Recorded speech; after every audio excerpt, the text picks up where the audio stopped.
Well, good day and welcome to all of our internet friends, family, and following. We're here with another value-added training here as we take our mental vacation break. If you're new to us, we always like to start our trainings off with something that's nice and picturesque, designed to get you to dream again. Let's go swimming with the dolphins. Let's be little kids today and go swim with the dolphins. That's pretty cool. All right, very excited about today's training. Because over the last couple of weeks, we've started to see the markets really take a rebound. By the way, this is sponsored by NetQube's Financial Research Pod. As we're doing this recording, NetQube is still in a private placement, has not yet gone fully public to the public yet. But once it does, it's going to have a variety of niches that the company refers to as research pods. And within the Financial Research Pod, there's going to be an incredible service called Digi Millionaires. So we're doing a training based on the teachings of Digi Millionaires, which is going to be one of the services in the Financial Research Pod of NetQube. Okay, so real quickly, let's go to the marketplace and if you're newer to our trainings, don't let all of the lines here and the charts confuse you. Digi Millionaires is the premier trading platform, financial trading. I'm sorry. There we go. Excuse me, I messed that up. Digi Millionaires is the premier trading platform in the cryptocurrency space. We refer to the cryptocurrency space as Digi. All right, and every now and then we will do some market commentary about what we are seeing happening in the markets. And so the last time we did a commentary, we were talking about this area of congestion right in here. And we were saying that the market had been fairly quiet by BTC, Bitcoin standards, and for several days had traded between this box here, all right, 7,800 or so on the low end and about 8,300 on the high end. And we discussed in the last training that we did in terms of a market overview that something was going to happen. We didn't know what the something was. You know, it was either going to break up or it was going to break down. And that when you take a can of Coca-Cola or Pepsi, and let's say you've got the top on it, and you shake it up, then once that top comes off, there's going to be some type of explosion. We saw that down here. We saw here for about 2 weeks, the market stayed in a constricted range, and then the top came off, and you had this huge explosion right here.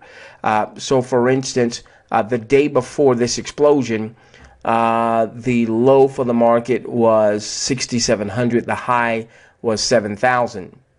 Give me a moment. Yeah, so there wasn't much market movement here. But on this day, all right, again, there was an explosion. It could have exploded to the downside just as well as it could have exploded to the upside.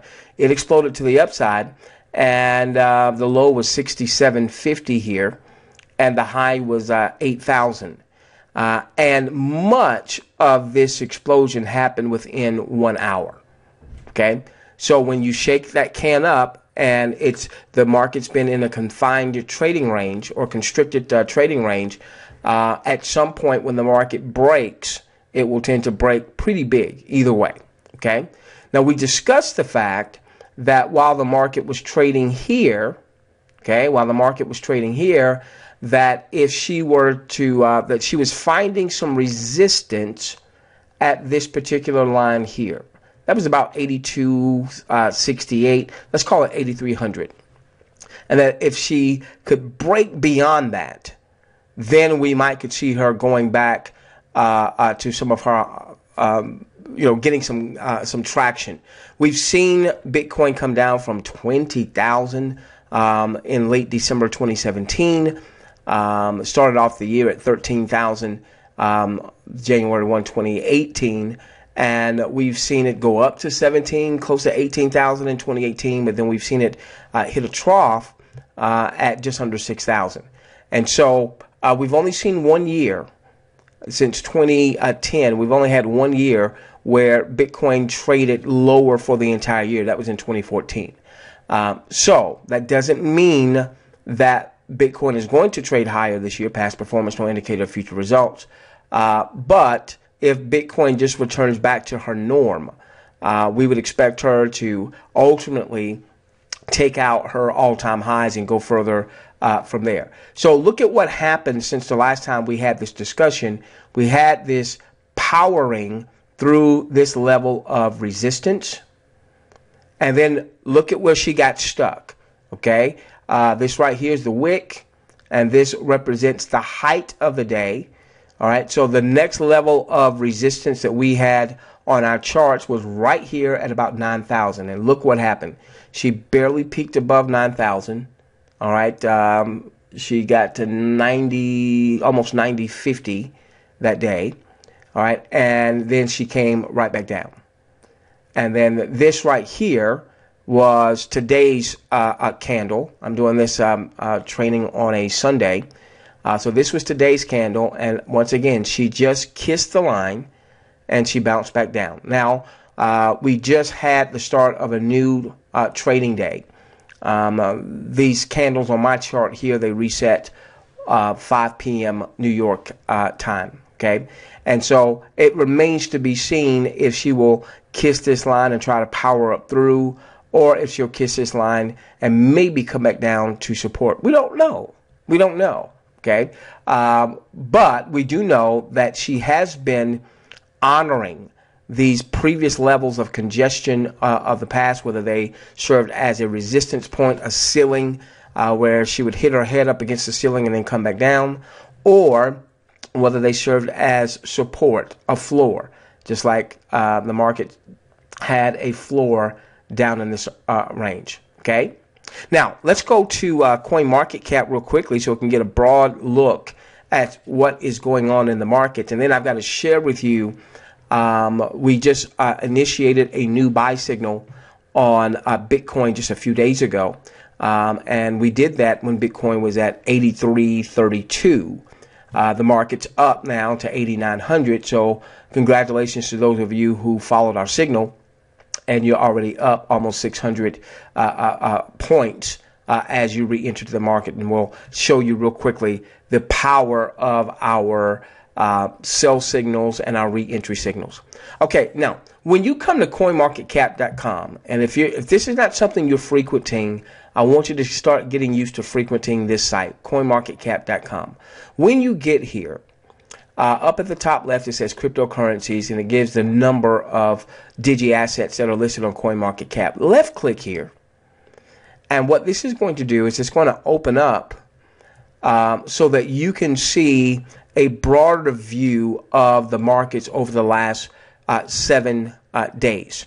And this just gives you a better sense as to are the broader markets up, are the broader markets down, is there a mixture or what have you. And you can see here that in the last 7 days, Bitcoin is up 7.23%. However, we're seeing that the alternative coins, the alternate coins, the alt coins are, at least over the last 7 days, really this has been over close to the last 2 weeks, have been outperforming Bitcoin. So, you know, it's no small thing that Bitcoin is up 7% in 7 days, you know, an average of a percent a day.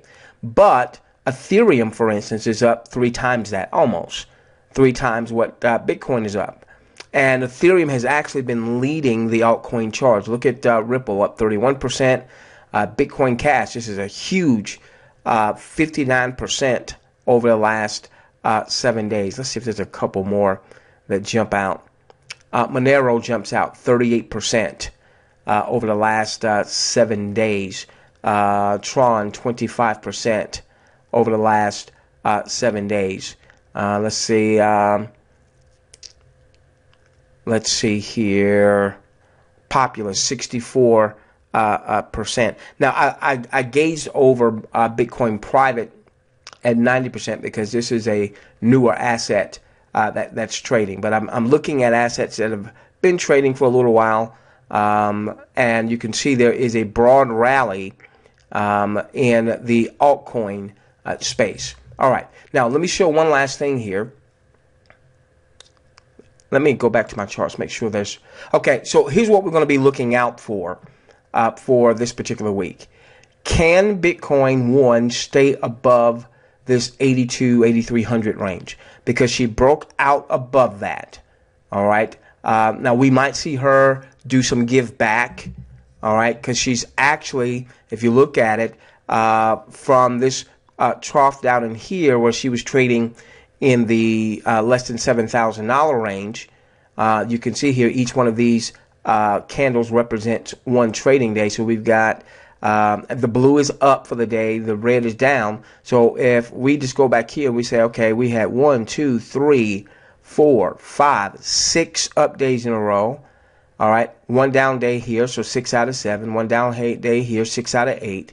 Then 7 out of 9, 8 out of 10, 11 out of 12, 13 out of 14, 14 out of 15. So you know what? I missed something because I'm off 2 days here. So what do we have? 1, 2, 3, 4, 5, 6.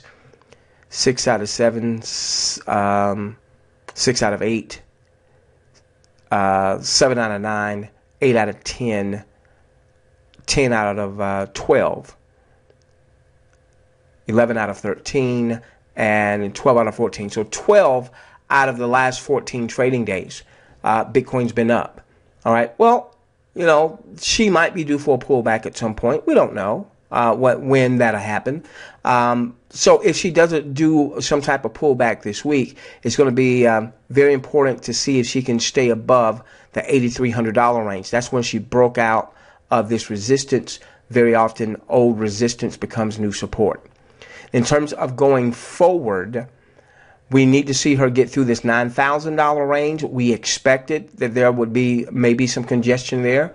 That might be a couple days worth. That might be several days worth. Okay, if she can break beyond this 9,000, then she's going to have a little potential congestion at the $9,200 range. We have to go back a little bit further to see that 9,200 way back here.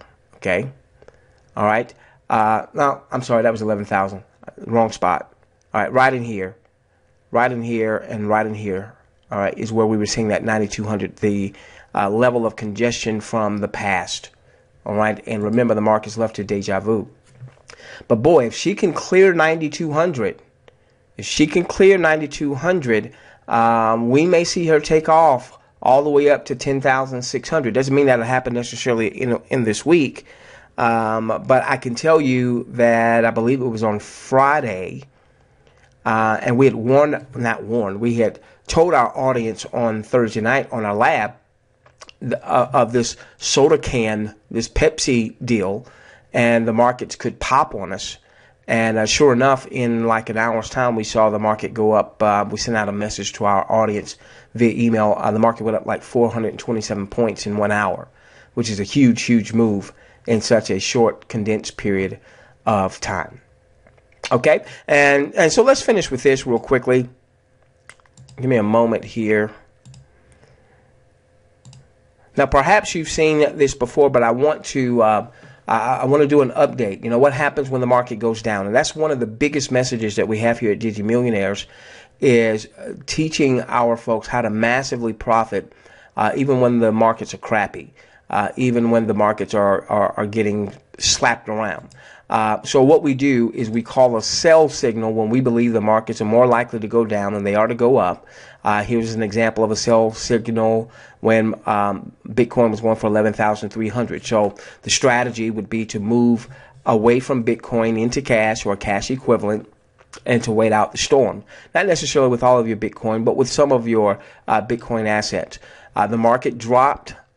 Huge drop in just 8 days from the time by the time this signal would have been issued, down 47% in just 8 days. Had you followed what we teach, you would have been sitting on the sidelines. We got a new buy signal a few days later when the market was at 8,800. So had you moved, let's say you had one Bitcoin and you decided to move that entire Bitcoin out of Bitcoin into cash, not panic selling, but being strategic. All right. You would have had $11,300 in cash. When we had a new buy signal, you could have come back into the market, re-entered, taking the 11,300, buying Bitcoin for 8,800.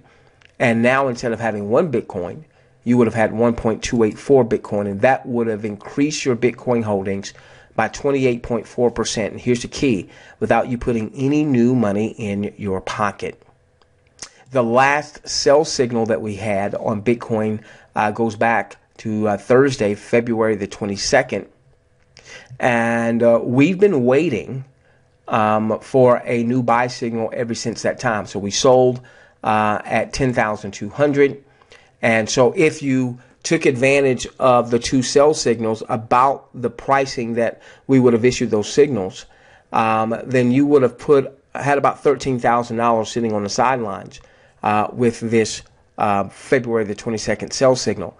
Now, we were in this sell cycle for a while, and the market came all the way down to 6,400 during that time. But if you were following what we teach, you would have been out of harm's way. All right, and actually you would have been praying that the market would go down even further, because the further it goes down, then the cheaper our re-entry price will be once we get a new buy signal. All right, well, we just got a new buy signal just a few days ago as I'm doing this particular training, and we got the new buy signal. We were able to re-enter at roughly 83.32. Now, some of our folks maybe got in a little bit lower. Some of our folks maybe got in a little bit higher, okay? But 83.32 in our model account. And so what that means is take the 13,000 off the sidelines, come back in and purchase at 83.32, and one's Bitcoin holdings now could have increased by a factor of 57%. And whether you had one Bitcoin to do this with, or a half of a Bitcoin, or even a smaller fraction of that, the percentages, assuming that somebody took advantage of our sell signal and our re-entry signal close to where we were able to take advantage of them, you would have increased your Bitcoin holdings by 57%. And that is so key, that while the overall markets have gotten creamed since the beginning of 2018, that had you follow what we teach, you could have increased your Bitcoin holdings by 57%, thereabout, all right, without you adding any new money to your account. And that's just on two sell re-entry signals.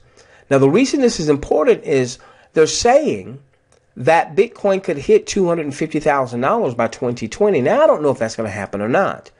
All right, but I know that there were some pundits who were saying that Bitcoin would hit 10,000 in 3 years. That was back in 2014. So they were saying by 2017, Bitcoin would hit 10,000. It didn't look like it was going to happen initially, because when I got into Bitcoin back in 2014, I got it for $515 a Bitcoin, and it went down to under $200. It looked like they had missed that one. It looked like I had missed it.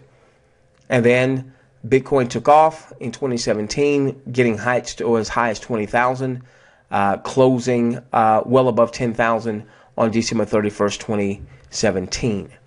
So if they're right, don't know that they will be, look at this. What if they're right? What if Bitcoin reaches $250,000 a coin? All right, the person that just does the buy and hold, and let's say they have one Bitcoin, well, if it's valued at $250, then they will have $250,000 worth of Bitcoin. Nothing to sneeze at. But if a person had 1.57 Bitcoin, which could have been done without adding new money to one's account, okay, and it reaches $250,000 of Bitcoin, that'd be $392,000. That's a difference of $142,000.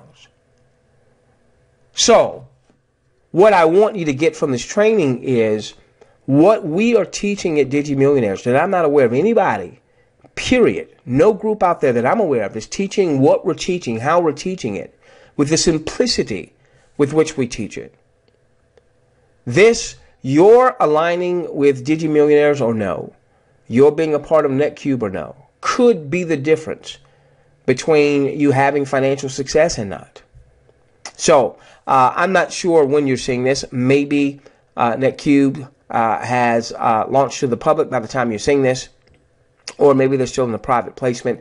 There's probably something, if you're seeing this on social media, where you can connect with whomever is showing this on their channel. Make sure you make that connection and follow what we're doing and become a Digi Millionaire as well as a part with us here at NetQube. We love each and every one of you.